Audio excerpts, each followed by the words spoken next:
జనసేన సేన సేన సేన జనసేన సేన సేన సేన సేన సేన జనసేన సేన సేన పాలించే పదవుల కన్నా సామాన్యుడి క్షేమం నిన్న ప్రజలందరి తరపున చెడును ప్రశ్నిస్తుంది జనసేన సేన సేన సేన జనసేన సేన సేన సేన సేన సేన జనసేన. పెద్దలు మాధవస్ గంగాధరం గారు, రామ్మోహన్ రావు గారు, హరిప్రసాద్ గారు, వై శ్రీరామూర్తి గారు, శ్రీమతి సుజాత పండ, వివిధ ప్రాంతాల నుంచి నాయకులు, జన సైనికులందరికీ కూడా శుభాభివందనాలు. ఎందుకు అందరూ స్ట్రెస్లో ఉన్నట్టు కనిపిస్తున్నారు? రిలాక్స్. ఈనాటి సమావేశం మన అధ్యక్షుల వారి ఆదేశం మేరకు పార్టీ సెంట్రల్ కమిటీ నుంచి వచ్చి ఏర్పాటు చేయడం జరిగింది. దీని సమావేశం తాలూకు ముఖ్య ఉద్దేశం ఏంటంటే భవిష్య కార్యాచరణ ప్రణాళిక అన్నీ కూడా వాటి గురించి మన పెద్దలు రాష్ట్ర నాయకులు అయినటువంటి వాళ్ళంతా కూడా వివరించి తెలియజేయడం జరుగుతుంది. అలాగే ఒకసారి పార్లమెంటరీ కమిటీ స్థాయిలో మనందరం కూడా రాష్ట్ర నాయకులతో వారు ఇచ్చిన సందేశాన్ని, వారి యొక్క భవిష్య నిర్దేశాన్ని కానీ భవిష్య దర్శనాన్ని కానీ మనందరం కూడా అర్థం చేసుకొని అదే అడుగుజాడల్లో ముందుకు వెళ్ళాలన్నటువంటి ఒక ఆలోచనతోనే ఈ సమావేశం ఏర్పాటు చేయడం జరిగింది మిత్రులారా. అలాగే ఆల్రెడీ మీ అందరికీ ఈ సందర్భంగా మనం తెలుసుకోవాల్సిన, సెలబ్రేట్ చేసుకోవాల్సినటువంటి ఒక విషయం ఏమిటి అని అంటే, భారతదేశంలో డబ్బు ప్రాధాన్యత లేకుండా రాజకీయాలు చేసిన ఏకైక పార్టీ జనసేన పార్టీ. అది మన అధ్యక్షులు అద్భుతమైన విజయాన్ని సాధించాం. ఈరోజు ఏ రాష్ట్రాల్లో కూడా జనసేన గురించి చర్చ జరుగుతుంది అని అంటే అది మన అధ్యక్షుల వారి ఆలోచన విధానం, ఆయన ప్రణాళికాబద్ధమైనటువంటి నడిపించే విధానం, మనందరం నడిచిన విధానం. కాబట్టి మనందరం మరొక్కసారి గుర్తు చేసుకుంటూ ఇప్పుడు ఈ సమావేశాన్ని ఉద్దేశించి పొలిటికల్ అఫైర్స్ కమిటీ చైర్మన్ గారు అయినటువంటి పెద్దలు గురుతుల్యులు మాధవస్ గంగాధరం గారిని వారి యొక్క సందేశాన్ని, వారి యొక్క సూచనల్ని ఇవ్వాల్సిందిగా కోరుతున్నాం. నేను నా పాత రాజకీయం గురించి ఎప్పుడో మర్చిపోయినా. జనసేనలో మీరు కూడా సీనియర్లు.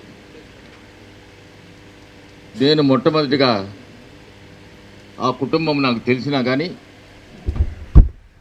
అవన్నీ మర్చిపోయి ఈ పార్టీలో చేరడానికి నిశ్చయించుకున్నా. విశ్రాంతి తీసుకునే సమయం, రాజకీయాలు వద్దనుకున్నా. అయినా కానీ అధ్యక్షుడిని ఉన్న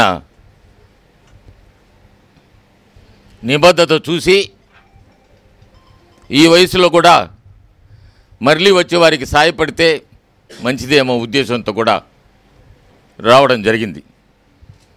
నా వంతు సహకారం ఇచ్చా, వయసును కూడా లెక్క చేయకుండా. కానీ ఒకనాటి సంఘటన మాత్రం మర్చిపోలేను. జీవితంలో ఒక విషాదకరమైన రోజు కూడా వచ్చింది నాకు. విజయనగరం నెల్లిమర్ల పార్టీ సమావేశాలు చూసుకొని సత్తెనపల్లికి బయలుదేరాలని చెప్పి చేపర్లో బయలుదేరాం. ఒక పక్క అధ్యక్షుడు వారు, ఇంకో పక్క పాత చీఫ్ సెక్రటరీ, ఇప్పుడు పొలిటికల్ అడ్వైజర్ రామ్మోహన్ రావు గారు, మధ్యలో నేను. ఏదో ఏం సరిగా తిండు, ఎంతసేపటికి కూడా ఆలోచన. ఈ రాష్ట్రంలో మార్పు రావాలా. మార్పు అనేది మొదట్లో కష్టంగా అనిపిస్తుంది, కానీ ఏమైనా దాన్ని సాధించి తీరాలనే ఉద్దేశం. వేళకు నిద్ర లేదు, సమయంలో భోజనం చేయరు, ఎంతసేపు ప్రజల గురించి. నాకు ఆ నిబద్ధత చూస్తే భయం. ఆ భయంతో పాటు ఉన్నట్టుండి ఒరిగాడు హెలికాప్టర్ 20 నిమిషాల తర్వాత. మధ్యలో నేనున్నా. ఏదో సరదాగా అప్పుడప్పుడు చెప్తాడు, జాంకాయ ఎవరు ఇచ్చిపోతే లోకం ప్రసాద్ నాకు సగం ఇస్తే నేను సగం రామ్మోహన్ రావు గారికి ఇచ్చా. ఉన్నట్టు ఒరిగారు, పూర్తిగా ఒరిగిపోయినాడు. నాకు నా మనసు లేదు, శరీరం అంతా చెమటలు. రామ్మోహన్ రావు గారు ముందు చూడలేదు, ఈ పక్క చూసి మీరు ఇటు పక్కన రండి అన్నాడు. ఐస్ తీసుకొని ఆయన ముఖం మీద సృహలో లేడు మనిషి, పైకి ఇచ్చి కూర్చొని పెడితే అక్కడ అంజుబాబు నేను కింద కూర్చుంటే నువ్వు అసలే భయపడతావు, పైకి రమ్మన్నాడు. 20 నిమిషాల తర్వాత సృహలోకి వచ్చాడు. భగవంతుడు మళ్ళీ ఏదో కారణ జన్ముడిని ఎప్పుడు పిలుస్తాను నేను ఆయనకు, ఆయన కారణ జన్ముడి కాదంటాడు. నిజంగా కారణ జన్ముడు ఆ రోజుతోనే రుజువైంది. తెల్లవారు చెప్తాడు నాకు ప్రాణం మధ్యలో పోయి మళ్ళీ వెనక్కి వచ్చిందని. ఏదో శక్తి మాత్రం ఉందా అధ్యక్షుడి దగ్గర, ఆ శక్తి మామూలుది కాదు. మీరంటే విపరీతమైన ప్రేమ, వేదిక మీద ఉద్యోగాల మీద ప్రేమ మీకంటే కూడా మీరంటే ఆయనకు ప్రాణం. ఎవరైనా జనసైనికుడిని ఎవరైనా ఒక మాట అంటే మాత్రం ఒప్పుకోడు ఆయన. ముఖ్యంగా అభిమానులను మాత్రం ఒక మాట అంటే కూడా సహించడు. అటువంటి నిరంతరమైన ప్రేమ ఉంది. మొన్న కొంతమంది అభ్యర్థులతో కొత్తగా పోటీ చేసిన శాసనసభ పోటీ చేసిన అభ్యర్థులతో ముఖాముఖికి చర్చ జరిగింది. మేము ఇక్కడికి రావడం మీరు చేసిన కష్టానికి ముందుగా 2 చేతులు ఎత్తి దండం పెట్టడానికి వచ్చాను నేను ఇక్కడికి.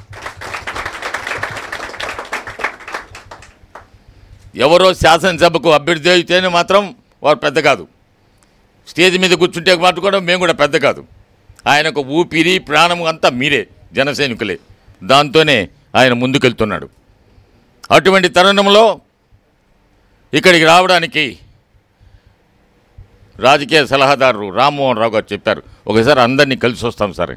నేనేమో విజయవాడలో ఉంటే బాగుంటుంది, పిలుచుకుంటాం, లేదండి ఇక్కడికి పోతాం. నాకు ఇక్కడికి వచ్చినప్పుడు అనిపించింది రామ్మోహన్ రావు గారి సలహా బాగా పనిచేసిందని. అవతల హరిప్రసాద్ గారు కేవలం రాజకీయ దానికి అసలు మనకి పొలిటికల్ సెక్రటరీ కాదు, ఆయన మీడియా అడ్వైజర్ కూడా. శివశంకర్ గారు బాగా చదువుకున్నాడు. వారు పెద్దలు డాక్టర్ శ్రీరామూర్తి గారు, నాతో పాటు పిఏసీలో ఉన్న సుజాత పాండా గారు అందరూ కూడా వస్తే బాగుండని వచ్చాం. చాలా సంతోషంగా ఉంది మిమ్మల్ని చూస్తూ ఉంటే. మళ్ళీ నాకు మిమ్మల్ని చూస్తూ ఉంటే మా అధ్యక్షుడు పవన్ కళ్యాణ్ గారు గుర్తొస్తూ ఉన్నారు. మిమ్మల్ని నేను చూసుకోవడానికి ఇక్కడికి వచ్చా. స్థానిక సమస్యలు వస్తామన్నాయి. ఒక్కసారి మాత్రం మిమ్మల్ని అందరికీ వినయపూర్వకంగా మనవి చేస్తున్నా, చిన్న ఎన్ని పార్టీలో ఇది ఇప్పుడు మొగ్గదలుచుకున్న పార్టీ ఇది. ఈ పార్టీలో చిన్న విభేదాలు కూడా ఉండొచ్చు, ఏ రాజకీయ పార్టీలో కూడా ఉంటాయి. విభేదాలు ఉంటే తప్పు లేదు, కానీ ఆ విభేదాలు తారాస్థాయికి చేరడానికి వీలు లేదు. క్రమశిక్షణ అంటే అధ్యక్షుడికి విపరీతమైన ఇష్టం. క్రమశిక్షణ దాటితే ఎవరైనా పర్వాలేదు అనే మనస్తత్వం కూడా అయింది నేను చూసేంత కాలంలో. ఇక్కడికి ఎందుకు వచ్చానంటే కూడా చెప్తా ఉన్నాను. మిమ్మల్ని అందరూ ఒకసారి కలవాలని వచ్చా, చాలా సంతోషంగా ఉంది. శ్రీకాకుళం ఎప్పుడో చదువుకునే రోజుల్లో వచ్చేవాడిని. విశాఖపట్నంలో లా చదువుకునే రోజుల్లో అప్పుడప్పుడు పాత స్నేహితులు ఉన్నారు, వాళ్ళు అనేక పార్టీల్లో ఉన్నారు, అందరూ వచ్చేవాడిని. మరలా మీ దగ్గరికి వచ్చా. ఇది నా కొత్త ప్రయాణం. జనసేన పార్టీ నాతో పాటు సోదరులను ఆత్మీయ సమావేశానికి రావడం అంటే నిజంగా నా తల్లిదండ్రులు అదృష్టవంతులు, నాకు జన్మనిచ్చిన తల్లిదండ్రులు. మిమ్మల్ని అందరినీ చూస్తే చాలా సంతోషంగా ఉంది. నేను చేసిన కష్టం కూడా నాకేం పెద్ద అనిపించలా. ఆయనతో పాటు తిరిగాక ఎండలో అని తిరిగా. అక్కడికి వచ్చి ఒక్కోసారి ఒక సభ చూస్తూ ఉంటే పాతపట్నం సభ చూసాం, అహ్మదాబాద్ సభ చూసాం, అన్ని సభలు చూస్తూ ఉంటే కూడా మీరంతా వచ్చి ఆయన కోసం వస్తూ ఉంటే ఎర్రటి ఎండలో శ్రీకాకుళంలో సభ కూడా చూసాం. ఒక కార్యం కోసం మీరందరూ బయలుదేరారు. ఈ ప్రయాణం ఇంతతో ఆగదు. ఈ రాష్ట్రంలో జనసేన జెండా ఎగరాల. నిశ్శబ్ద వాతావరణం ఉంది జనంలో. మాకెప్పుడు రామ్మోహన్ రావు గారు చెబుతారు, ఆయన చీఫ్ సెక్రటరీ చేశారు ఆనాడు జయలలిత గారు దగ్గర. అనేక సమస్యల మీద అనేక వ్యవహారాలు ఉన్నాయి ఆయన దగ్గర. అప్పుడప్పుడు పూర్తిగా చెప్పిందంటే నేను అన్నీ నేర్చుకుంటాను అనుకుంటాడు ఆయన కొద్దిగా చెప్తాడు. నిశ్శబ్దం మాత్రం ఉంది జనంలో. నాకు ఒక చిన్న ఉదాహరణ కూడా ఉంది. మేము వస్తూ ఉంటే ఒకసారి అధ్యక్షుడు ముందుకు చాలా స్పీడ్గా పోతూ ఉన్నారు. అక్కడ ఒక పెద్ద ఆయన, మై మిడిల్ ఏజ్ ఉంటుంది, పేరు కూడా చెప్పొద్దని చెప్పాడు ఆయన.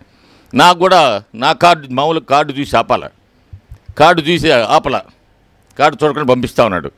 ఆయన పోతా ఉంటే ఏం కార్డు చూడలేదంటే నేను జనసేనోడిని సార్ అంటాడు. నేను ఎస్ఐ సార్ ఇక్కడ, ఆ మాట చెప్తే అనుకోరు, ఓటు కూడా వేసి వచ్చాను సార్, నెల్లూరుకి పోయి కొడలూరు సార్ నా మా ఊరు అన్నాడు. ఆ పై అధికారి లీవ్ ఇన్ అన్నాడట. ఆఖరికి వచ్చి ఎక్కడికి పోయి ఇచ్చావంటే జనసేనకు ఓటేసాడంటే నేను కూడా దొంగతనంగా ఓటేసి వచ్చాను అన్నాడట. అందుకని లీవ్ ఇచ్చాడంట. అంటే ఈ నిశ్శబ్ద వాతావరణంలో ముఖ్యంగా యువకులు కానీ నాకు అప్పుడప్పుడు చెప్తా ఉంటాడు పక్కన కూర్చొని రామ్మోహన్ రావు గారు, ఏమండి ఎక్కువ మంది మహిళలు వచ్చున్నారు, ఆ మహిళలు కూడా 50 తర్వాత ఉన్నారు, ఆ ఓటుకు బ్యాంక్ కూడా నాది. ఆయనకు అసెస్మెంట్ ఉంది. ఆ అసెస్మెంట్ మామూలు అసెస్మెంట్ కాదు, ఒక విచిత్రం చారిత్రాత్మకమైన అసెస్మెంట్ కూడా ఉంది. ఈ అసెస్మెంట్ ప్రకారం మనం ఎక్కడికో పోతా ఉన్నాం.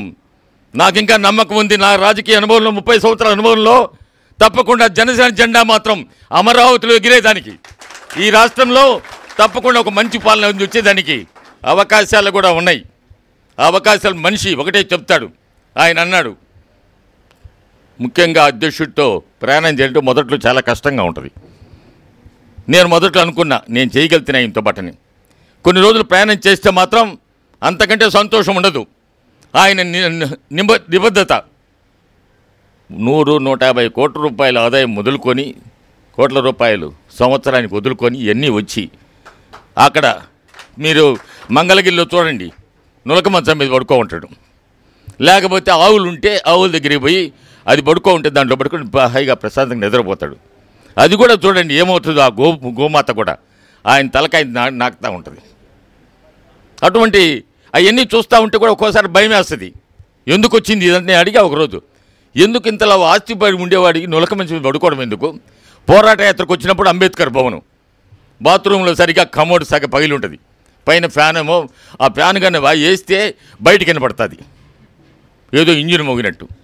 ఇవన్నీ అడిగితే ఆయన చెప్పాడు, నాకు ఇదన్నిటికంటే కూడా పైకి వెళ్తాను. ఆయన పైకి తీసుకెళ్ళాడు, ఒక చాప వేసుకున్నాడు, చాప మీద దిండు పుస్తకము చదువుకుంటా ఉన్నాడు. ఆ కుర్చీలు వేసున్నాయి. నేను తోట చంద్రశేఖర్ గారు ఆ కుర్చీ మీద కూర్చోమంటే మీరు కింద పడుకోండి, మేము కూర్చోండి, మేము కూడా కూర్చున్నా పర్వాలేదు, కూర్చొని లేయగలుగుతావు అన్నాడు. అని నిజంగా కూడా కష్టమే లేచి కింద కూర్చొని లేయడం అని. ఆయన చూసిన తర్వాత ఎందుకు అనిపించింది, నాలో కూడా అనిపించింది నేను కూడా లేయగలుగుతాని అని చెప్పి. సగం పోయిన జీవితం ఆయనతో ప్రయాణం చేసిన తర్వాత మరలి వల్ల అనుకుంటా అప్పుడప్పుడు మా జనార్దనకి చెప్తా నేను, నాకు కూడా నీ వయసు వచ్చేస్తూ ఉంది నాకని చెప్పి. అటువంటి నాకు రామ్మోహన్ రావు గారు చూస్తే పెద్ద మనిషి అంటూ ఉంటా, ఏం డాక్టర్ గారు అంటే ప్రాక్టీస్ చేస్తాను. ప్రాక్టీసే కాదు, మమ్మల్ని కూడా కొంచెం సర్జరీ చేసి జనసేనలు కూడా నిలబెట్టమని కోరుతా ఉన్నా. ముఖ్యంగా స్థానిక సమస్యలు ఎన్నికలు వస్తున్నాయి, చాలా అవకాశాలు ఉంటాయి. పనిచేసే ప్రతి వాడికి కూడా మేము స్క్రీనింగ్ కమిటీ బయోడేటా తీసుకుని, నాతో పాటు నా కొలిగ్ కూడా ఉన్నారు హరిప్రసాద్ గారు, మహేందర్ రెడ్డి గారు, అందరినీ తీసుకున్న తర్వాత కొన్ని పంపించాం. ఈ అయితే బాగుంటుందని. అయ్యేం కాదు 2500 పంపించుకున్నాడు. ఆయన అడిగాడు అన్నిసార్లు లేచావంట కదా అని. ఆ 2500 సార్లు లేచాను నేను. ఆ 10 రోజులు లేస్తే నడుము పట్టుకోపోలేదు అన్నాడు. నన్నట్టు అన్నాడు. కానీ రాత్రి సాయంకాలం 4 గంటలకు స్టార్ట్ చేసి మొత్తం అప్లికేషన్లు అన్నీ కూడా తెల్లారుజాము 4 గంటల వరకు చదివాడంట. తెల్లవారు నేను అడిగా, అధ్యక్ష నన్ను అన్నారు కదా అంతసేపు ఎట్ట చదివాని. ఏం తినలేదే మాదాస్ గారు, చదవాలని కోరుకుంది అని ప్రతి ఒక్కటి చదివాడు. ఎవరి రికమెండేషన్తో కానీ టికెట్ రావు ఇక్కడ, ఎవరి సిఫారసు అక్కర్లే, ఏ కులానికి కూడా చెందింది అక్కర్లే, కులం కూడా అడగద్దన్నాడు. అయినా కానీ నాకున్న కొన్ని దాంతో పలానోళ్ళు బంధువులు కదా అనేది ఆయన కులం పేరు రాసుకునేది. ఆ నేరుగా అడిగితే సార్ ఒప్పుకోరని చెప్పి. కులాలకు అతీతంగా ఈ పార్టీ, మతాలకు అతీతంగా ఈ పార్టీ మాత్రం ముందుకు పోతుంది. ఈ రాబోయే 25 సంవత్సరాల్లో అధ్యక్షుడితో ప్రయాణం చేశానికి మీరందరూ సిద్ధంగా ఉండాలి. స్థానిక సంస్థలకు మీరందరూ కూడా పనిచేసేవాడికి ఎవరన్నా 1-2 తప్పుడు ఏదైనా పోతే మాత్రం నేను మాత్రం మా రామ్మోహన్ రావు గారు చెప్తున్నా, నిజంగా పనిచేసేవాడికి ఎవరికైనా అన్యాయం జరిగితే మాత్రం ఒకటి మాత్రం మీకు చెప్తున్నా, న్యాయం చేయలేకపోవచ్చు కానీ అన్యాయం మాత్రం జరగనేను. మీకు అన్యాయం జరగకుండా చేసే జనసేన కార్యకర్తకు కూడా అనేక రిపోర్ట్లు ఉన్నాయి. ఎవరెవరు పనిచేశారు ఇక్కడ, ఏ అసెంబ్లీలో ఎవరు పనిచేశారు, ఏ అసెంబ్లీలో గమ్ముగా ఎవరున్నారు, ఏ అసెంబ్లీలో శల్యసారథ్యం చేశారు, అనేక రకాలుగా కూడా అన్ని రకాలుగా అవగాహన ఉంది. వాటి గురించి నేను అసలు మాట్లాడదలుచుకోవాలి. మేము వచ్చింది రివ్యూకి కాదు, కేవలం మేము మీ మనసుకు గెలుచుకోవడానికి వచ్చాము ఇక్కడికి. మీకు వచ్చిన ఇది మనసులు గెలుచుకోఅయితే మా ట్రిప్ కూడా సార్థకమవుతుంది. మేము వచ్చిన పని కూడా కార్యక్రమం అవుతుంది కేవలం మీతో మాట్లాడడానికి. అంతేగాని లొసుగులు పుసుగులు వాటి కోసం కాదు వచ్చింది. మీ ఎన్నికలు ఎట్ట జరిగినాయి, ఆ ఎన్నికల్లో మీరు పడిన వ్యవహారాలు ఏంటి అవన్నీ కూడా, ఆ తర్వాత కూడా ఇంకొక మా తర్వాత కార్యక్రమం కూడా మన శివశంకర్ గారు చెప్తాడు. ఈ మీటింగ్ అయిన తర్వాత ఏం చేస్తాం, మంచి భోజనం అయిన తర్వాత కూడా, ఎందుకంటే కొంచెం లేటు కూడా అయింది, మాకు రావడం కూడా లేట్ అయింది. ముఖ్యంగా మిమ్మల్ని అందరినీ ఇంతసేపు మమ్మల్ని భరించిన దానికి మరొకసారి క్షమాపణ చెబుతూ ఉన్నా. ఒక్కటి మాత్రం నిజం, స్థానిక సంస్థల్లో జనసేన జెండా ఎగరాలి. జనసేన జెండా ప్రతి మండలం జనసేన జెండా ఎగరాలి.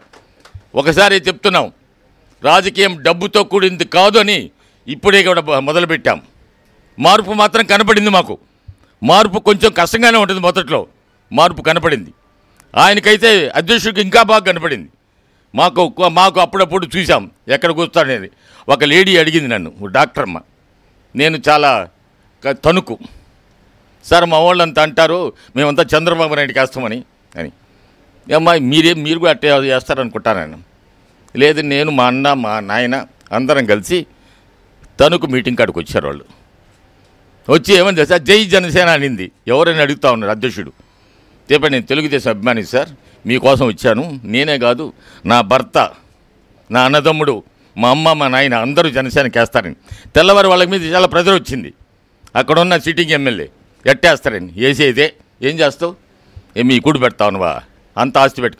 కాబట్టి ఇంకా అటువంటి చాలామంది ఉన్నారు, మనకు తెలియని వ్యక్తులు కూడా నిగూఢమై ఉన్నారు. వాళ్ళు కొంచెం ఇబ్బందులు ఉన్నాయి. రాయలసీమ కడపలో చెప్పాడు ఒక రెడ్డి గారు ఒక ఏం చెప్పాడు, తప్పకుండా వేస్తాను సార్ మీకు. వాటి ఇప్పుడే చెప్తే కష్టం, జనసేన జెండా కట్టలేదు అన్నాడు. అప్పుడు కనుక్కున్నారట వాళ్ళు ఆలగడ్డలో ఏం సంగతి అని. కనుక్కున్నాక ఏం పర్వాలేదు, మా ఇష్టం వేసుకుంటే ఏం చేస్తావు. పోయేటప్పుడు అంట పోయే గమ్ముగా ఉండకుండా పోయేటప్పుడు టీ గ్లాస్ చూపించిపోతా ఉన్నాడంట. కొంప మునిగింది రా ఇక్కడని చెప్పి. ఆఖరికి ఏం చేసి ఎన్నికల అధికారులు గ్లాసులు కూడా లేకుండా చేశారు అక్కడ. అయినా మాకేం ఇబ్బంది లేదు. ప్రతి వాడి మనసులో పవన్ కళ్యాణ్ గారి ముద్ర ఉన్నది, వారి మనసులో తప్పకుండా ఉంటుంది. మీ మనసులో ఉన్న పవన్ కళ్యాణ్ గారు ఎవరు చెడిపోయలేడు, చెడపడానికి కూడా సాధ్యం కాని వ్యవహారం ఇది.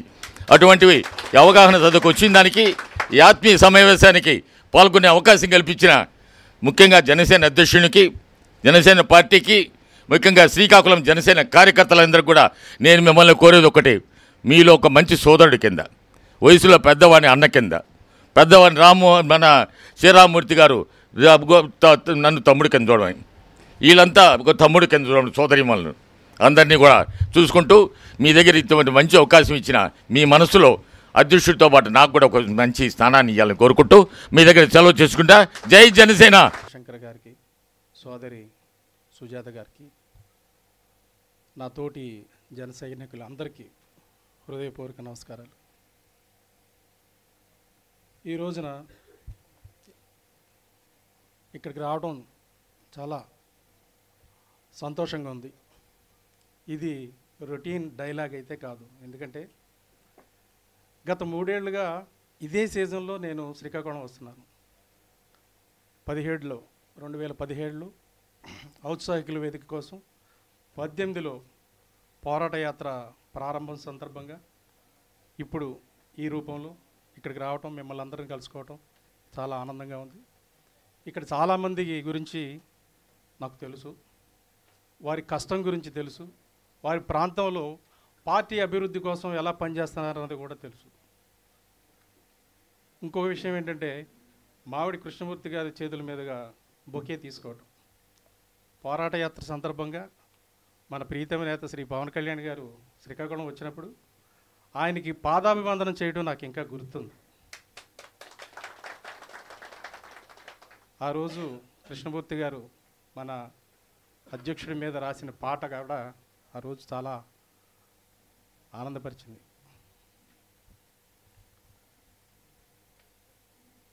నేను గత 30 ఏళ్ళుగా జర్నలిజం ఫీల్డ్లో ఉన్నాను.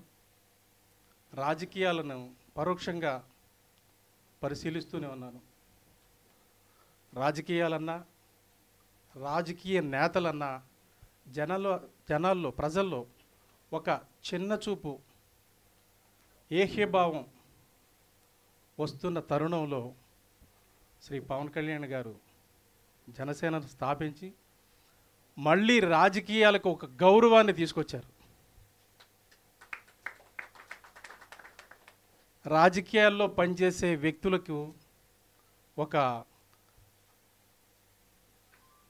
ప్రతిష్ట, మంచి పేరును తీసుకొచ్చారు.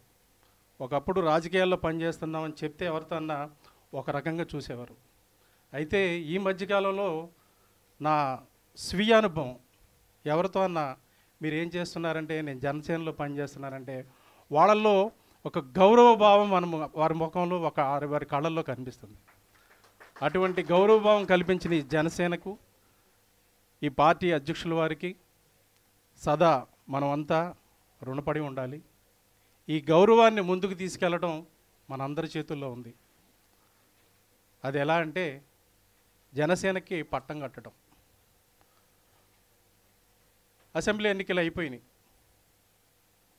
మనకి ఎన్ని సీట్లు వస్తాయి, అధికారానికి ఎంత దగ్గరలో ఉన్నదన్నది కాదు, మనం తక్కువ కాలంలో తక్కువ వనరులతో ఎంత పోరాటం చేశామన్నదే ముఖ్యం. అందులో జనసేన సఫలీకృతమైందని జాతి మొత్తం ఏకగ్రీవంగా ఆమోదం తెలుపుతుంది. మీడియాలో వస్తున్న రివ్యూలు కానీ లేకపోతే జనసేన పనితీరు మీద ఇతర పార్టీల నుంచి చెప్తున్న విషయాలు కానీ దీనిని రుజువు చేస్తుంది. ఈ మధ్యకాలంలో ఎలక్షన్ ముందు ఎన్డీటీవీ చీఫ్ ప్రణయ్ రాయ్ మన పవన్ కళ్యాణ్ గారిని అమరావతిలో ఇంటర్వ్యూ చేశారు. చేసిన తర్వాత ఆ ఛానల్లో అనేక కథనాలు ప్రసారమైనవి. మనం యూట్యూబ్లోనూ సోషల్ మీడియాలో కూడా చూసుంటాం.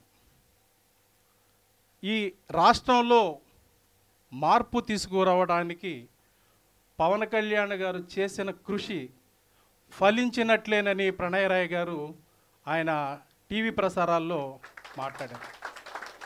అంటే మార్పు స్పష్టంగా కనపడుతుంది. నేను గాజువాకలో పనిచేశాను సార్ కోసం. ఎవరింటికి వెళ్ళినా వాళ్ళు ఒకటే చెప్తున్నారు, ఎందుకండి శ్రమపడి ఇంటికి వచ్చి అడుగుతున్నారు, మేము ఓటేసేది పవన్ కళ్యాణ్ గారికి, జనసేనకి, మీరు ఇంకొక వెళ్ళేదన్నా చూసుకోండి వెళ్ళి. అంటే మార్పు ఏ స్థాయిలో ప్రారంభమైందో మనకు అర్థమవుతుంది. మన అధ్యక్షులు చెప్తారు, ఏదైనా ఒక కార్యాన్ని మనం తలపెట్టినప్పుడు రిజల్ట్స్ రావాలంటే కనీసం 25 సంవత్సరాలు వేచి చూడాలని. కానీ ఆయన తలపెట్టిన ఈ సత్కార్యం, జనసేన యొక్క ఆశయం 25 ఏళ్ళు కూడా పట్టదు. ఇంకొక 5 ఏళ్లలో ఆయన ఏదైతే అనుకున్నారో ఆ మార్పు ఈ రాష్ట్రంలో మీ అందరి ద్వారా వచ్చి తీరుతుందని ప్రగాఢమైన విశ్వాసం అయితే ఉంది. పెద్దలు మాదాస్ గారు చెప్పారు, స్థానిక సంస్థలు ఎన్నికలు రాబోతున్నాయని. మనకి ఒక మహత్ అవకాశం అది. ఆ ఎన్నికల్లో పోరాటం చేయటం కానీ, గెలవటం కానీ, జనసేన జెండాని గ్రామాన రెపరెపలాడే విధంగా చేయటం కానీ, దీనికి మనమంతా సమిష్టిగా ముందుకు పోవాల్సి ఉంది. గ్రామాల్లో పార్టీని మరింత బలోపేతం చేయాల్సి ఉంది. ఇప్పటికే గ్రామంలో ప్రతి గడపలోనూ మనకు జనసేనకి కొన్ని ఓట్లు ఉన్నాయి. తల్లిదండ్రులు వేరే పార్టీ అయినా బిడ్డలు జనసేనతోనూ ఉన్నారు. తల్లిదండ్రులు కూడా మార్చే విధంగా ప్రతి గ్రామంలోనూ ప్రతి గడపలోనూ జనసేన జెండా ఎగరాలంటే మనం మరింత ప్రణాళికాబద్ధంగా, మరింత కఠోర దీక్షతో ముందుకు పోవాల్సిన అవసరం ఉంది. టిక్కెట్లు వచ్చినవారు కానీ, టిక్కెట్లు రానివారు కానీ, ఎందుకంటే రాష్ట్రంలో అసెంబ్లీకి 175 స్థానాలు ఉన్నాయి. జనసేనకి లక్షలాది మంది ఉన్నారు. అందరికీ పోటీ చేసే అవకాశం రాదు. జనసేన గెలిస్తే మనం గెలిచినట్టే అన్న భావంతో ఈ రాష్ట్రంలో ఒక మంచి పరిపాలన రావాలి, ఒక మంచి నాయకుడు ముఖ్యమంత్రిగా కావాలి, మన భవిష్యత్తు తరాలు, మన పిల్లలు బాగుండాలి, రామరాజ్యం ఈ రాష్ట్రంలో మళ్ళీ చూడాలి అని మనం అందరం అనుకోవాలంటే శ్రీ పవన్ కళ్యాణ్ గారి నాయకత్వంలోని జనసేనను మనం గెలిపించుకోవాలి, మన సేనను మనం గెలిపించుకోవాలి. ఇప్పటి నుంచే అందుకు మనం ప్రణాళికలు వేసి ఎలా ముందుకు పోవాలి, ఏ గ్రామాల్లో మన బలం ఎంత, మన బలహీనత ఎంత, అక్కడ ఎటువంటి చర్యలు చేపడితే పార్టీ బలోపేతం అవుతుంది, ఒక మండలాన్ని కానీ ఒక జెడ్పీటీసీ కానీ కైవసం చేసుకోవడానికి మనం ఎటువంటి వ్యూహం చేయాలి అనేది ఎక్కడో హైదరాబాద్లో ఉండి విజయవాడలో ఉండి మేము చేయలేం. స్థానికంగా ఉన్న మీరే అటువంటి ఆలోచనలు జరపాలి. మీ ఆలోచనలకి పెద్దలు మాదాస్ గారు కానీ రామ్మోహన్ గారు కానీ ఇతరత్ర నాయకులు కానీ వెన్నుదన్నుగా ఉంటారు. ఈ రోజు నుంచే ముందడుగు వేయండి. ప్రణాళికను స్థానికంగా మీరు రూపకల్పన చేసుకోండి. ఎన్నికల్లో మన విజయాన్ని ఖాయం చేయడానికి ఇప్పటి నుంచే ప్రణాళికలు రచించండి. ఇక్కడికి వచ్చి మాట్లాడటానికి నాకు అవకాశం కల్పించిన పెద్దలకు మీ అందరికీ ఒకసారి కృతజ్ఞతలు తెలుపుతూ సెలవు తీసుకుంటున్నాను. పెద్దల అనుమతితో ఒక చిన్న కోరిక కోరుతున్నాను. మామిడి కృష్ణమూర్తి గారు శ్రీ పవన్ కళ్యాణ్ గారి మీద రాసిన పాటను ఒకసారి పాడవలసిందిగా కోరుతున్నాను. మన జనసేన నాయకుడు వస్తున్నాడు, మీకు అండగా ఉంటానని వస్తున్నాడు. మన పవన కళ్యాణి వస్తున్నాడు. జనం కోసం నడుము కట్టి అడిగే దమ్మున్నవాడు, మనం పిలువగానే పలికినోడు వస్తున్నాడు. మన జనసేన నాయకుడు వస్తున్నాడు. కుల మత భేదము లేదు, మాయ మాట అసలు లేదు, అందరినీ ఆదరించు అభిమానం ఉన్నవాడు వస్తున్నాడు. మన జనసేన నాయకుడు వస్తున్నాడు, మీకు అండగా ఉంటానని వస్తున్నాడు. ఆడవాళ్ళు అందరికీ అన్నదమ్ముడు లాగునా చేయూతనిచ్చి ఆదుకొనుటకొస్తున్నాడు. మన జనసేన నాయకుడు వస్తున్నాడు. మన పవన కళ్యాణి వస్తున్నాడు. పిల్లలకు ఆడామగా అందరికీ చదువు బరువు మోయు కొరకు వస్తున్నాడు. మన జనసేన నాయకుడు వస్తున్నాడు. చిన్న పెద్ద తేడా లేదు, తప్పు చేసే పద్ధతి లేదు. చిన్న పెద్ద తేడా లేదు, తప్పు చేసే పద్ధతి లేదు. అందరినీ గౌరవించు అధినాయకుడు వస్తున్నాడు. మన జనసేన నాయకుడు వస్తున్నాడు. యువత అంటారు అవసరమున్నంత వరకు యువత అంటారు. అవసరము తీరగానే అవతలుండమంటారు. ఇదేమి న్యాయమని అడిగితే లాఠీ చార్జీ చేస్తారు. వస్తున్నాడు యువతకు చేయూతనిచ్చు ఆదర్శము తోడనే అవతరించు యువ నాయకుడు వస్తున్నాడు. మన జనసేన నాయకుడు వస్తున్నాడు. గౌరవనీయులు Rammohan Rao garu, political adviser to the president of Janasena party, వారిని మిమ్మల్ని ఉద్దేశించి దిశానిర్దేశం చేయవలసిందిగా కోరుచున్నాం.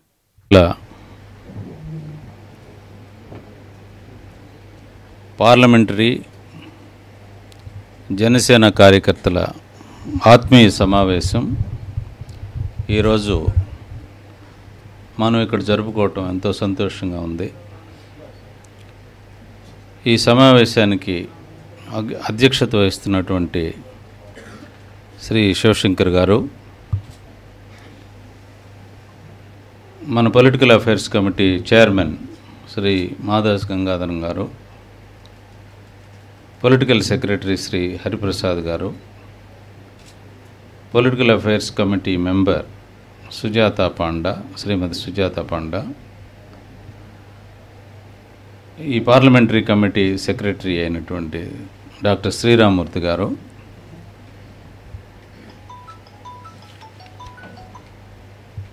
శ్రీకాకుళం ఎంపీ క్యాండిడేట్, రండి ముందుకు రండి,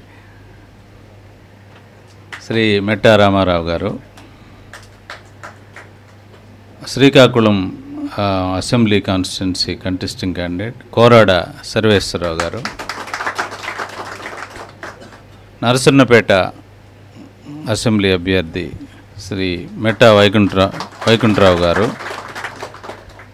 టెక్కలి అభ్యర్థి కనితి కిరణ్ గారు, పలాస అభ్యర్థి శ్రీ కొత్త పూర్ణచంద్రరావు గారు, ఇచ్చాపురం ఆముదాల వలస అభ్యర్థి శ్రీ పెదాడ రామ్మోహన్ రావు గారు, పాతపట్నం అభ్యర్థి శ్రీ గేదెల జ్ఞానశేఖర్ చైతన్య గారు, అంతేకాకుండా మన పార్లమెంటరీ కమిటీ సభ్యులైనటువంటి వైస్ చైర్మన్ ఇలాంటి వేరువేరు పదవుల్లో ఉన్నటువంటి మిత్రులందరికీ, జనసేన కార్యకర్తలకి అందరికీ ఇక్కడికి వచ్చినటువంటి మన పార్టీ ట్రెషరర్ శ్రీ రత్నం గారు, ఏవి రత్నం గారు, నాగేష్, బలిశెట్టి సత్యనారాయణ గారు, మిగతా మిత్రులందరికీ ఈ జనసేన కుటుంబం ఎంత పెద్దది, చిన్న చిన్న గాలివానగా చినుకుగా జరిగిన గాలివాన ఒక మహా ఉప్పెనలా వెల్లువలా ఈరోజు ఆంధ్రప్రదేశ్లో ఈ నది, ఈ వెల్లువ ఎవరు కొంప ముంచుద్ది అనేది అర్థం కాకుండా వాళ్ళు తల్లబట్టుకొని విచారిస్తున్నటువంటి సమయం. కానీ మన వెల్లువ పెరుగుతూనే ఉంది. ఈ సందర్భంలో జరిగిన ఎన్నికల్లో మీరందరూ చాలా కష్టపడి ఉంటారు. కొంతమంది కష్టపడకుండానే కష్టపడ్డట్టుగా నటించిన వాళ్ళు కూడా ఈ మీటింగ్లో ఉన్నారు. ఖర్చు పెట్టకుండా ఖర్చు పెట్టినట్టుగా ఖర్చులు చూపించిన వాళ్ళు ఉన్నారు. ఖర్చు పెట్టినటువంటి వాళ్ళు చెప్పుకోలేకున్నారు. ఇలా ఒక రాజకీయ మహాప్రస్థానంలో రకరకాలైనటువంటి వ్యవహారాలు మనం చూస్తాం. ఇవన్నీ ఇక్కడ ఉన్నటువంటి మిత్రులకు కానీ పెద్దలకు కానీ మన పార్టీ ప్రెసిడెంట్ శ్రీ పవన్ కళ్యాణ్ గారికి కానీ అందరికీ తెలుసు. నేను గత 2 నెలల నుంచి పార్టీలో ఫుల్ టైంలో పనిచేస్తున్నాను.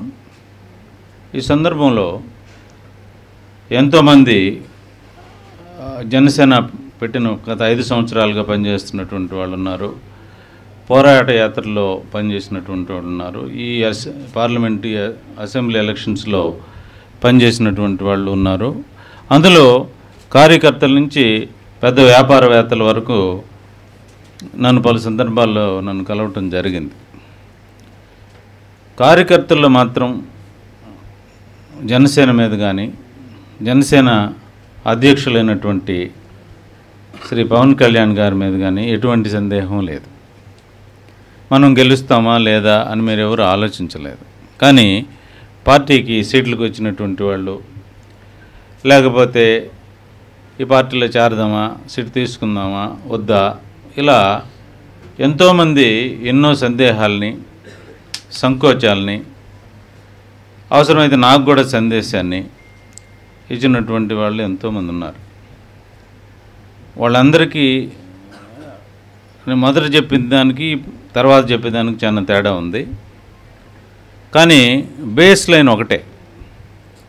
ఏం చెప్తున్నానంటే, ఇప్పుడే మన మిత్రులు శివశంకర్ గారు చెప్పారు, సమాజంలో మార్పు కోసం, నిజమైనటువంటి మార్పు కోసం అన్ని కులాలని కలుపుకొని బహుజన పరివార్, బహుజన సభ, బహుజన సమాజ్ పార్టీ అనేటువంటి దాన్ని ఒకటి పెట్టి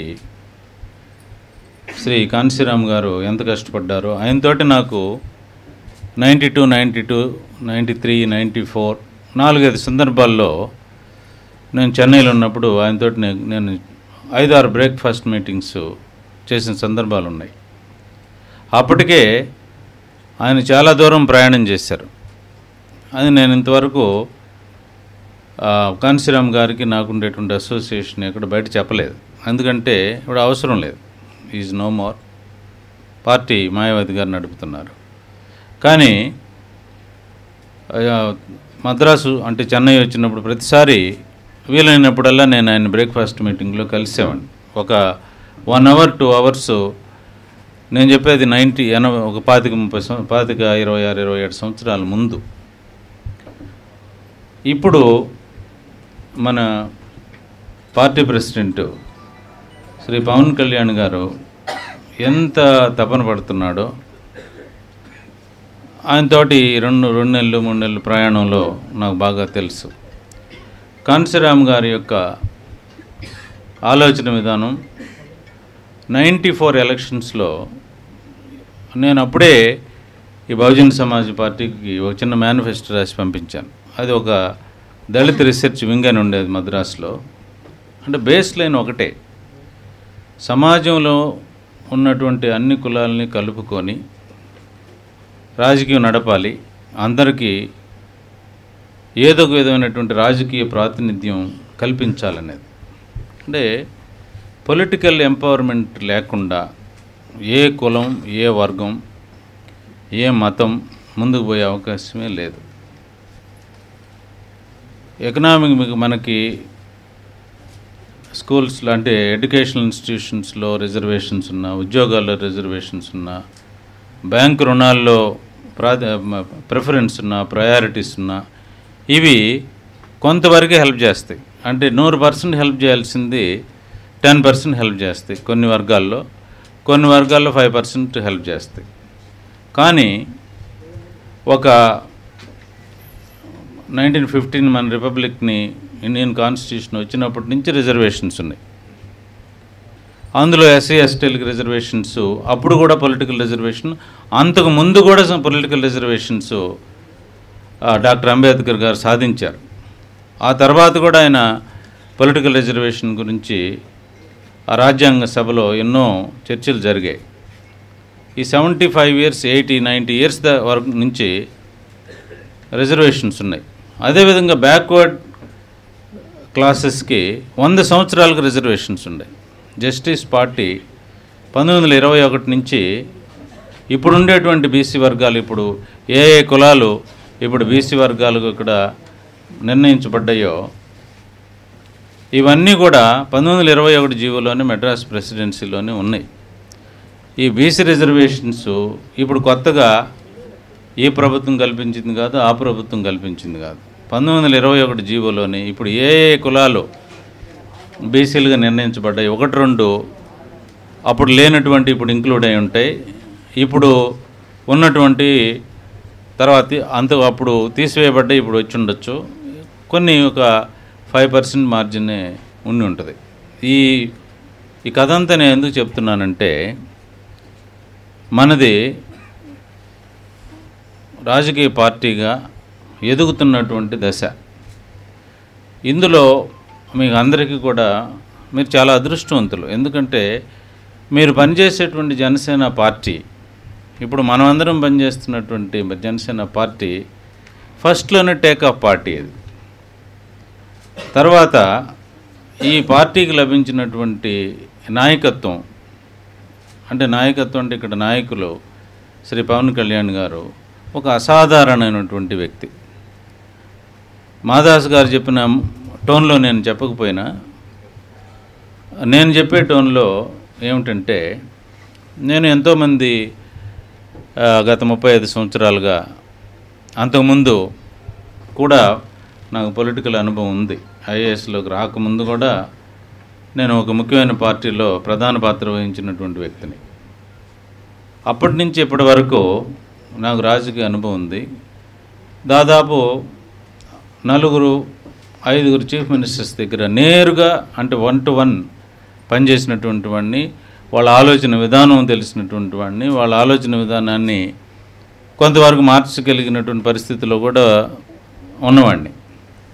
కానీ నేను చూసినటువంటి రాజకీయ నాయకుల్లో కానీ, సమాజంలో మార్పు రావాలనుకునే నాయకుల్లో కానీ, ఆంధ్రప్రదేశ్లో కానీ, తమిళనాడులో కానీ, ఇండియాలో కానీ, రాజీవ్ గాంధీ గారితో నాకు పరిచయం ఉంది, అట్లా చాలామంది తెలుసు. కానీ పవన్ కళ్యాణ్ గారిలో ఉండేటువంటి లక్షణాలు ఉన్నతమైన దానికంటే అత్యున్నతమైనటువంటి రాజకీయ లక్షణాలు కానీ గుణగణాలు కానీ నిస్వార్థం. ఆయనకి స్వార్థమే నేను చూడలేదు. మీకు టికెట్ అలొకేషన్ అప్పుడు కానీ చిన్నపిల్లలకి 25 సంవత్సరాలు నిండినటువంటి వాళ్ళకి 175 సీట్లు ఎంతోమందికి ఇచ్చారు. అంటే అన్ని కులాల వాళ్ళని దగ్గర తీసుకున్నారు. వాళ్ళకి ఎన్నో రకాలైనటువంటి సహాయం చేశారు. ఇలాగ ఒక్కసారి మీకు రష్యన్ రెవల్యూషన్ 1917లో వచ్చిందంటే దానికి ముందు ఎంతో కథ ఉంది. అలాగే చైనా రెవల్యూషన్ వచ్చిందంటే దానికి ముందు ఎంతో కథ ఉంది, ఆ తర్వాత ఎంతో కథ ఉంది. ఇట్లా ప్రపంచంలోని ఏ కొత్త పార్టీ వచ్చినా ఒకేసారి సమాజంలో ఈ విధమైనటువంటి సమూలమైనటువంటి సామాజిక మార్పు తీసుకురావడానికి గట్టి ప్రయత్నం చేసింది పవన్ కళ్యాణ్ గారి నాయకత్వం మాత్రమే. ఇంతవరకు నేను చదివినటువంటి రాజకీయ చరిత్రలో ఇటువంటి నాయకత్వం దొరకటం అనేది, ఆ నాయకత్వంలో పనిచేయటం అనేది మనందరం ఒక గొప్ప అవకాశంగా, ఒక గొప్ప అనుభవంగా, ఒక గొప్ప అదృష్టంగా మనం భావించాలి. చాలామంది నా దగ్గరకు వచ్చి ఎన్నో విధాలుగా చెప్తారు. నేను చెప్తాను, మనకు దొరికింది అసాధారణమైనటువంటి వజ్రం. కొంతమందికి అది ముడిగా కనపడవచ్చు, కొంతమందికి కొంచెం మట్టితోటి కలిపినట్టుగా కనపడవచ్చు, కొంతమందికి ఇది ఇంకా చెక్కితే రకరకాలుగా ప్రకాశించజేయచ్చు కదా, ఇంకొంచెం చేస్తే బాగుంటుంది కదా, మనకి 60 సీట్లు వచ్చాయి కదా, 100 సీట్లు వచ్చాయి కదా, ఇలా రకరకాలైనటువంటి ఆలోచనలు చెప్తారు. ఎంతోమంది మాకు ఎంపీ సీట్ల కోసం ఎదురు చూసాం, మేము ఎమ్మెల్యే సీట్ల కోసం ఎదురు చూసాం, మాకు అది జరగలేదు, మేము 5 సంవత్సరాలుగా కృషి చేసాం, మాకు గుర్తింపు లేదు. నువ్వు కృషి చేయకపోయినట్టయితే నీ గుర్తు ఉండేదా సమాజంలో? ఇప్పుడు నువ్వు జన సైనికుడిగా నీకు ఉండేటువంటి గుర్తు, నువ్వు ఈ పార్టీలో కానీ ఉద్యమంలో కానీ నువ్వు పార్టిసిపేట్ చేయకుండా ఉన్నట్టయితే ఈ మాత్రమైనా నీకు మార్కెట్లో గుర్తింపు ఉండేదని వాళ్ళ గుండెల మీద చేసుకుంటే తెలిసిపోదు. మనం వాళ్ళ గడప కూడా తొక్కలేం. ఇప్పుడు ఉండేటువంటి కాంగ్రెస్ పార్టీ కానివ్వండి, భారతీయ జనతా పార్టీ కానివ్వండి, రీజనల్ పార్టీస్ కానివ్వండి, వాళ్ళ గడపలు కూడా మనం ఎక్కలేనటువంటి పరిస్థితి. అలాంటిది ఇంత 175 అసెంబ్లీ నియోజకవర్గాలు, 25 పార్లమెంట్, 200 మంది క్యాండిడేట్స్ని నిలబెట్టి నిలదొక్కున్నటువంటి పార్టీ మంది.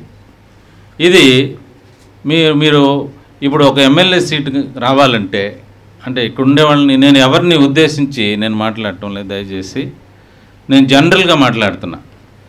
అంటే అందులో కొంతమంది ఇక్కడ ఉండే వాళ్ళకి వర్తింపు చేయొచ్చు, వర్తింపు కాకుండా కూడా వర్తించకపోవచ్చు కూడా.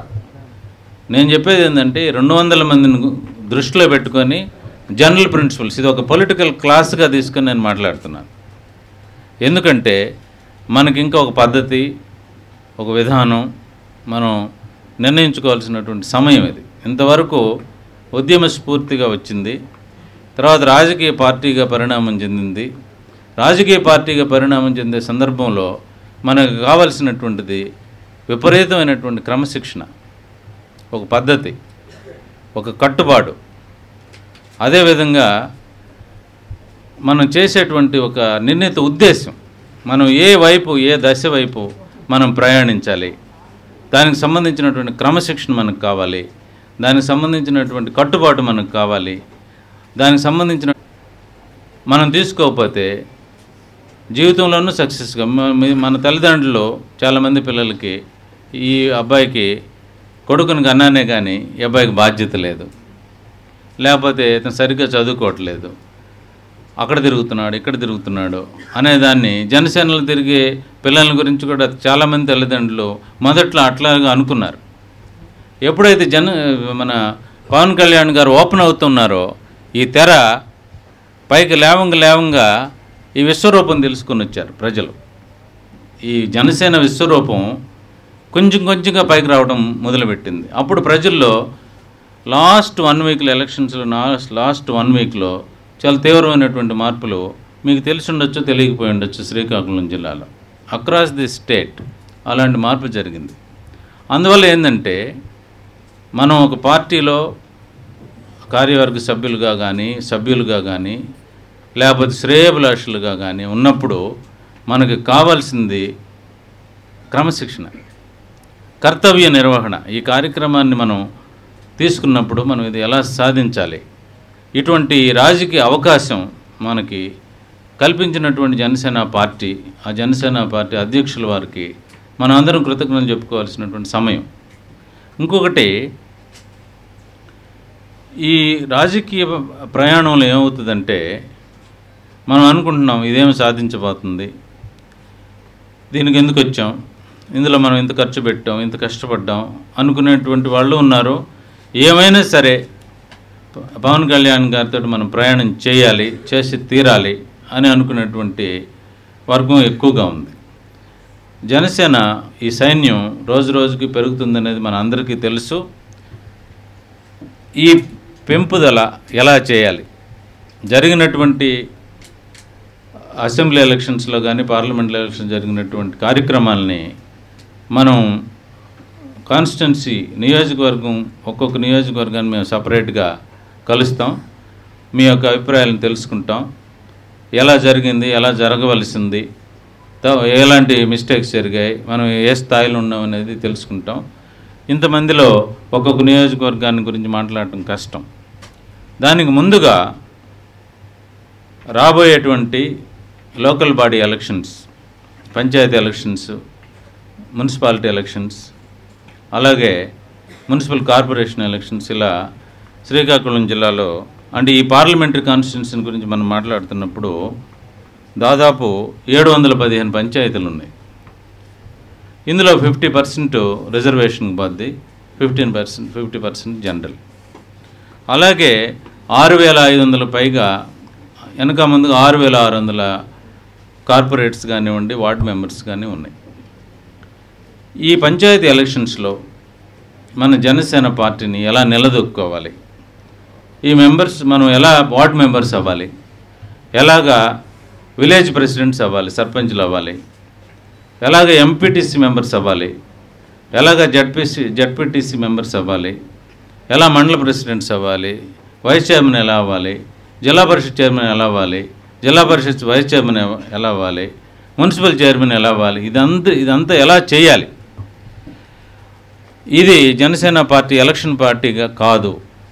చాలామంది ఈ ఎలక్షన్ తర్వాత మే 23 తర్వాత 25 సంవత్సరాల్లో కాదు, 25 రోజుల్లోని మ్యాజిక్ బాక్స్ ఓపెన్ అవుద్ది. ఇందులో ఎన్నో విషయాలు మనకు బయటకు వస్తాయి, ఎన్నో ఆశ్చర్యకరమైనటువంటి విషయాలు బయటకు వస్తాయి. మనం అనుకునేవి జరగకపోవచ్చు, అనుకొని ఎన్నో జరుగుతాయి. కానీ ఆ రిజల్ట్స్ని గురించి మనం ఈరోజు మాట్లాడటం లేదు ఈ మీటింగ్లో ఈ స్థానిక సంస్థల్లో మనం ఎటువంటి కార్యక్రమాన్ని మనం నిర్వహించాలి, మనం ఎటువంటి నాయకత్వం కింద పనిచేస్తున్నాం, ఎటువంటి పార్టీ కింద జీరో మనీ పాలిటిక్స్ అనే కార్యక్రమాన్ని మనం భుజాన్ని వేసుకొని నడిపాం. కొన్ని పార్టీలు 1000 కోట్లు ఖర్చు పెట్టి మీకు అందరికీ తెలుసు. గ్రామాల్లో ఒక్కొక్క ఓటుకి ఒక్కొక్క పార్టీ ఏ విధంగా డబ్బు పంపిణీ చేసింది అనేది కూడా మీకు తెలుసు. అందుకోసంగా నేను సింపుల్గా ఒక 5 మినిట్స్లో ఈ లోకల్ బాడీ ఎలక్షన్స్లో మన జన సైనికులు ఎలా భాగస్వామ్యులు కావాలి, ఎలా విలేజ్ ప్రెసిడెంట్స్ అవ్వాలి, దాని గురించి మనం ఏం చేయబోతున్నాం ఫ్యూచర్లో అనేది సింపుల్గా ఒక అవగాహనగా చెప్తున్నాను. మనం ప్రతి గ్రామంలో కూడా వార్డు కమిటీలు వేయాలనేటువంటి ఒక ఆలోచన ఉంది. ప్రతి వార్డుకి ఇప్పుడు ఒక వార్డు మెంబర్ని మనం సెలెక్ట్ చేసుకోబోయి కాకుండా 5-6 తయారు చేసుకుందాం, ఒక 10 మందిని తయారు చేస్తాం. అంటే వాళ్ళకి ఒక అవకాశాన్ని, ఒక భవిష్యత్తుని మనం చూపించాలి. అప్పుడు ఏం చేస్తామంటే ఈ వార్డు మెంబర్గా అతను వేరు రిజర్వేషన్స్ వల్ల కానీ వేరు కారణాల వల్ల అతను మనం వార్డు మెంబర్గా చేయలేని పక్షంలో తర్వాత వేరే కమిటీ, కోఆపరేటివ్ ఎలక్షన్స్ ఉన్నాయి, వాటర్ కమిటీస్ ఉన్నాయి, చాలా కమిటీస్ ఉన్నాయి. వాటిల్లో మనం ప్రతి దాంట్లో కూడా ప్రభుత్వంలో ప్రతి దాంట్లో ఏదైతే ఎలక్షన్ జరుగుతుంటాయో జనసేన అభ్యర్థులు ఆ ఎలక్షన్స్లో నిలబడాలి. అందుకోసమే ఇప్పుడు తెలంగాణలో ఎవరు నిలబడలేదు. ఇక్కడ పోటీలో నిలబడినటువంటి తెలుగుదేశం పార్టీ కానీ మిగతా పార్టీలు కానీ తెలంగాణలో వాళ్ళు అసలు కొట్లే ఓపెన్ అవ్వలేదు, వాళ్ళ షాపులన్నీ క్లోజ్ చేశారు. మనం 7 మెంబర్స్ని పార్లమెంట్ మెంబర్స్కి నిలబెట్టాం. మనల్ని చూసుకొని బీఎస్పీ ఇంకొక 5 నిలబెట్టింది. మమ్మల్ని ఇద్దరిని చూసుకొని కమ్యూనిస్టులు ఒక 2-3 నిలబెట్టారు. అంటే 17 పార్లమెంట్ నియోజకవర్గాల్లో మన మగవాళ్ళని నిరూపించుకొని 15 సీట్లు నిలబెట్టి పోటీ చేస్తాం. అక్కడ తెలుగుదేశం పార్టీకి పోటీ చేసేటువంటి ధైర్యం, దన్ను లేదు. ఇంకొక పార్టీకి వాళ్ళతోటి అసలు ఆ పక్కకే దాని గురించి ఆలోచన కూడా వాళ్ళు చేయలేదు. కమ్యూనిస్టులు కూడా ఈసారి అక్కడ నిలబడాలా వద్దా, నిలబడితే మన పరిస్థితి ఏందనేటువంటి ఒక సందిగ్ధంలో జనసేన పార్టీ ధైర్యాన్ని చూసి వాళ్ళు నిలబడ్డారు. అంతేకాకుండా ఇప్పుడు అక్కడ జరిగేటువంటి స్థానిక సంస్థల ఎలక్షన్స్లో మనం మళ్ళీ నిలబడుతున్నాం. మనం గాజు గ్లాస్ తీసుకున్నాం, ఇంకొకటి బ్యాట్ ఇచ్చారు. మనం ఏం చెప్పాం, అక్కడ ఉండేటువంటి పార్లమెంట్ మెంబర్స్గా నిలబడేటువంటి వాళ్ళకు, అభ్యర్థులకు నిలబడినటువంటి వాళ్ళకి పూర్తి అధికారాన్ని ఇచ్చి మీరు సెలెక్ట్ చేసుకోండి. మా హెడ్ ఆఫీస్కి మాత్రం మీరు ఎవరిని సెలెక్ట్ చేశారో వాళ్ళ బ్యాక్గ్రౌండ్స్ తోటి చేయమంటే ఇప్పుడు ఆ సెలక్షన్ ప్రాసెస్ అక్కడ నడుస్తూ ఉంది. అంటే పార్లమెంట్ మన ఆంధ్రప్రదేశ్లోనే కాదు, తెలంగాణలో కూడా మనం 17 పార్లమెంట్లో 15 కాన్స్టిట్యున్సీలు మనం నిలబెట్టాం. అలాగే లోకల్ బాడీ ఎలక్షన్స్లో కూడా ఎక్కడ వీలైతే అక్కడ మన క్యాండిడేట్స్ని నిలబెట్టాం, వచ్చారు. నిన్న 20 మంది విద్యార్థులు ఎవరో చేసినటువంటి తప్పుకి ఆత్మహత్యలు చేసుకుంటే ఒక్క పార్టీ, ఒక తెలుగుదేశం పార్టీ కానీ ఇంకొక పార్టీ కానీ దాని గురించి వాళ్ళు ప్రస్తావనే చేయలేదు. జనసేన పార్టీ మీకు అందరికీ తెలుసు, మీరు మీడియాలో చూస్తుంటారో, మనం ఏం అడిగాం, రీవాల్యుయేషన్ చేయించాలి, అది ఫ్రీగా చేయించాలి, కరెక్షన్స్ చేయించాలి, అక్కడ ఆ బిడ్డలను కోల్పోయినటువంటి కుటుంబాలకి నష్టపరిహారం చెల్లించాలని చెప్పి మనం గొంతెత్తి ఎలుగెత్తి చాటిన తర్వాత కానీ వాళ్ళు ఉలిక్కిపడి ఏ కార్యక్రమాలు చేస్తున్నారు. మనం ఈ కార్యక్రమం ఏంటంటే ఒకరోజుతో పోయేటువంటి ప్రోగ్రాం కాదు ఇది. Janasena party is a continuous party. ఎవరున్నా లేకపోయినా జనసేన పార్టీ నేల మీద నిలదొక్కొని కార్యక్రమాలు చేయబోద్దనేటువంటి ఉద్దేశంతో మొట్టమొదటిసారిగా శ్రీకాకుళం జిల్లాలో ఈ సమావేశాన్ని మనం ఏర్పాటు చేశాం. అదేవిధంగా ప్రతి గ్రామంలో మనం వార్డు కమిటీలు వేయడానికి ఏర్పాట్లు చేయాలి. ప్రతి ఇంటికి వెళ్ళి ఆ కుటుంబంలో మనం ఒక సర్వే చేయాలి.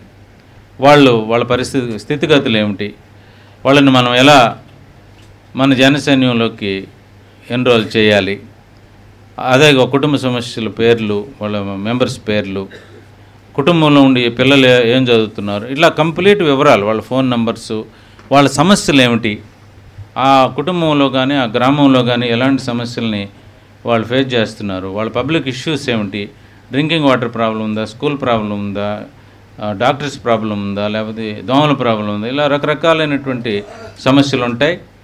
అయిన తర్వాత వాళ్ళతో మనం రెగ్యులర్గా ఈ సర్వే పూర్తయిన తర్వాత గ్రామ సమస్యలని, వ్యక్తిగత సమస్యలను మనం వేరు చేసి ఆ ఇష్యూస్ని మనం అధికారుల దగ్గరికి తీసుకోవాలి. వాళ్ళు చేస్తారా లేదనే దాన్ని మీరు గురించి వరి అవ్వాల్సిన పనే లేదు. మనం ఈ అప్లికేషన్ పెడితే ఈ ఆఫీసర్స్ మన మాట వింటారా వినరా, మన ప్రెసిడెంట్ గారు చెప్పినట్టు వాళ్ళ మెడలు వంచి మనం పనులు చేయించాలి ప్రజల కోసం.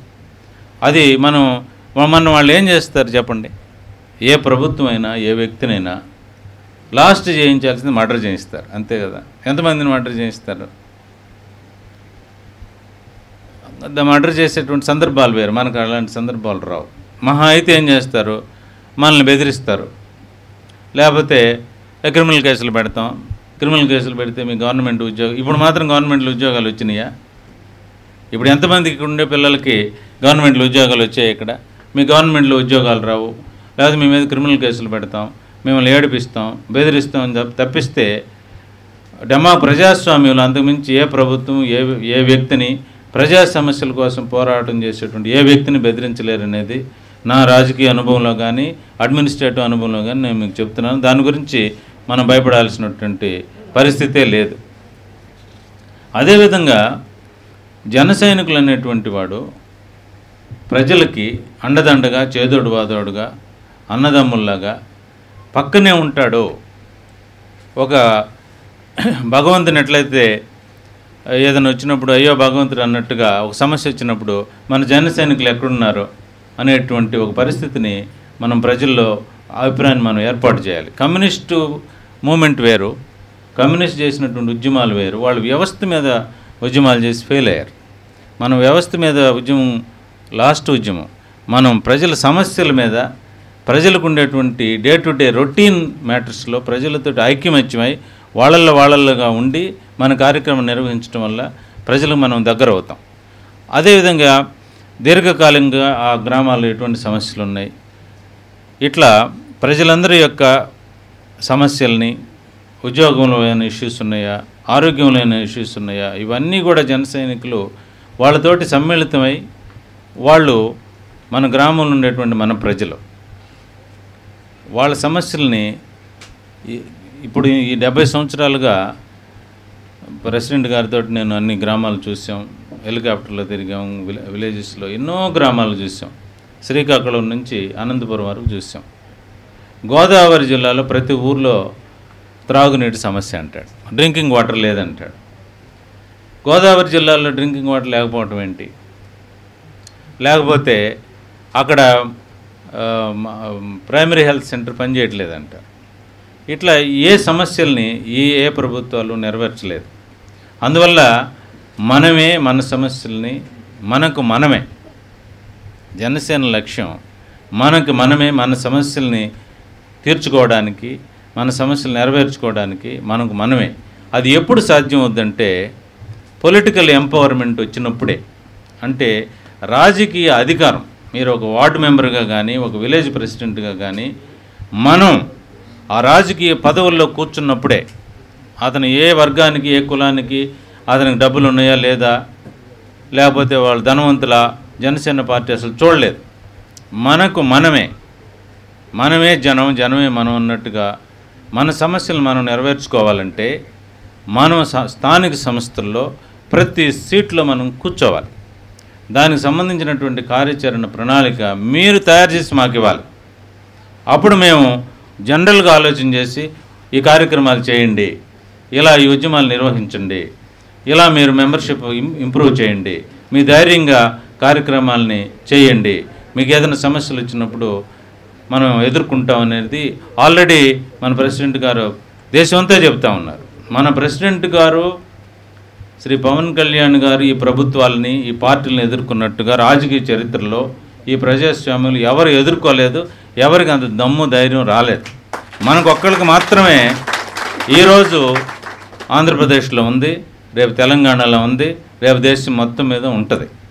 అందువల్ల జనరల్గా ఇలాంటి కొన్ని ఆలోచనలు మీతోటి పంచుకోవడానికి ఈ సమావేశం ఏర్పాటు చేసాం. ఇది ప్యూర్గా ఇండోర్. దీని యొక్క ఉద్దేశం మనమే, మనల్ని అభివృద్ధి చేసుకోవాల్సింది మనమే. మనం అభివృద్ధి చేసుకోవాలంటే మనకి రాజకీయ అధికారం రావాలి. రాజకీయ అధికారం ఎమ్మెల్యేగానే రాదు, వార్డు మెంబర్ నుంచి రాజకీయ అధికారం వస్తుంది. రాజకీయ అధికారం కోఆపరేటివ్ మెంబర్ నుంచి రాజకీయ అధికారం అంటే మీరు ఎంతసేపటికి ఎమ్మెల్యే అనుకుంటున్నారు, ఎంపీ అనుకుంటున్నారు, లేకపోతే మినిస్టర్ అనుకుంటున్నారు. అది కాదు. రాజకీయ అధికారం అనేటువంటిది గ్రాస్ రూట్స్ నుంచి రావాలి. మనం వేళ్ళు తన్నుకోవాలి. వేళ్ళు 5 కిలోమీటర్లు 10 కిలోమీటర్ల భూమి లోపలికి పోవాలి. అప్పుడే ఆ కుటుంబంలో ఉండేటువంటి పిల్లలకు కానీ, ఆ కులానికి కానీ, ఆ వర్గానికి కానీ ఈ రాజకీయ అధికారం వచ్చినప్పుడే. అంటే ఇప్పుడు ఎస్సీ ఎస్టీలకు రాజకీయ అధికారం ఉంది, కానీ ఇంకొకరి మీద ఆధారపడ్డారు. ఆ రోజు సీట్లు రావడానికి ఇంకొకరి మీద ఆధారపడ్డారు. ఒక ఎస్సీ పర్సన్ రిజర్వేషన్ ప్రకారం ప్రెసిడెంట్గా ఉన్నా కూడా ఇంకొకళ్ళ మత కింద వాళ్ళ దగ్గర పర్మిషన్ తీసుకొని చేసేటువంటి పరిస్థితి ఇప్పుడుండేటువంటి రాజకీయ వ్యవస్థలో ఉంది. అటువంటి రాజకీయ వ్యవస్థను మార్చి జనసేన నీకు నీ కులంతో పని లేదు, నీ ఆస్తుపాదులతో పని లేదు, నీ ప్రజల కోసం నువ్వు పనిచేయాలన్నటువంటి ఉద్దేశం ఒకటి ఉంటే చాలని చెప్పి ఈ కార్యక్రమం నడుపుతున్నాం. మీరందరూ కూడా దీన్ని సరిగ్గా అర్థం చేసుకొని, ప్రెసిడెంట్ గారి యొక్క లక్ష్యాన్ని అర్థం చేసుకొని, ఆయన జీవిత లక్ష్యాన్ని అర్థం చేసుకొని అన్ని మీటింగ్లు చెప్తున్నాడు. ఈ రాజకీయం అనేది నాకు 12 సంవత్సరాల వయసు నుంచే నేను అభివృద్ధి చేసుకుంటూ వచ్చాను. ఈ స్థాయికి రావటం అనేది ఇప్పుడు అది ఫలించింది అన్నట్టుగా అన్ని మీటింగ్స్లో ఆయన రాజకీయ ప్రయాణాన్ని ఆయనే చెప్పుకుంటూ ఉంటారు. అందువల్ల రాజకీయం అనేది ఇప్పుడే వచ్చి ఇప్పుడే ఎమ్మెల్యే, ఇప్పుడే ఎంపీ, ఇప్పుడే మినిస్టర్ అనేది ఇట్స్ నాట్ పాసిబుల్. ఒక్కసారి 1983లో ఎన్టీ రామారావు వల్ల అయింది. ఆ పరిస్థితులు వేరు. ఐ వాజ్ ఆల్సో ఆ రోజుల్లో కూడా నేను అక్కడ ఒక పార్టీగా ఉండేవాడిని. ఆ సందర్భం వచ్చింది, 6 నెలల్లోనే పోయింది. మళ్ళీ నిర్మించుకోవాల్సి వచ్చింది. వాళ్ళు మనం ప్రజల్లోకి వెళ్ళి ప్రజల సమస్యల్ని వాళ్ళతో కలిసి ఆ సమస్యల్ని నెరవేర్చుకునేటువంటి బాధ్యత మనకి రాజకీయ అధికారాన్ని సంపాదించుకోవడానికి జనసేన పార్టీ ఒక అవకాశాన్ని ఇచ్చింది. జనసేన పార్టీ అధినేత ఎటువంటి స్వార్థం లేకుండా, అంటే చాలా రేర్, ఈ వజ్రం అనేటువంటిది ఒక అపురూపమైనటువంటి అసాధారణమైనటువంటి కోహినూర్ వజ్రం లాంటిది. కోహినూర్ వజ్రం కంటే కొన్ని లక్షల రెట్లు ప్రకాశవంతమైనటువంటిది గట్టి వజ్రం. దీన్ని కాపాడుకొని మనకి దిక్చోసిగా మన బలం ఆ క్రిస్టల్ నుంచి, ఆ డైమండ్ నుంచి మనం తీసుకోవాల్సినటువంటి పరిస్థితిని మేము సరిగ్గా అర్థం చేసుకోవాలి. మనం చాలామంది మన తల్లిదండ్రులు సరిగ్గా అర్థం చేసుకోం, మన టీచర్స్ని మనం అర్థం చేసుకోం. ఎవరైనా మాట్లాడుతుంటే ఈయన ఏదో సోది మాట్లాడిపోతున్నాడు అనుకుంటారు. అలాంటిదేం కాదు. మన జీవితాలను మనల్ని మార్చుకోవాల్సింది మనమే, మన జీవితాలను మార్చుకోవాల్సింది మనమే. దానికి కావాల్సినటువంటి సరంజామా చేకూర్చుకోవాల్సిన బాధ్యత కూడా మనదే. ఇటువంటి అవకాశాన్ని కల్పించినటువంటి ఈ శ్రీకాకుళం జనసేన కార్యకర్తలందరికీ కృతజ్ఞతలు, మీ అందరికీ అభివందనాలు. మేము ఉన్నాం.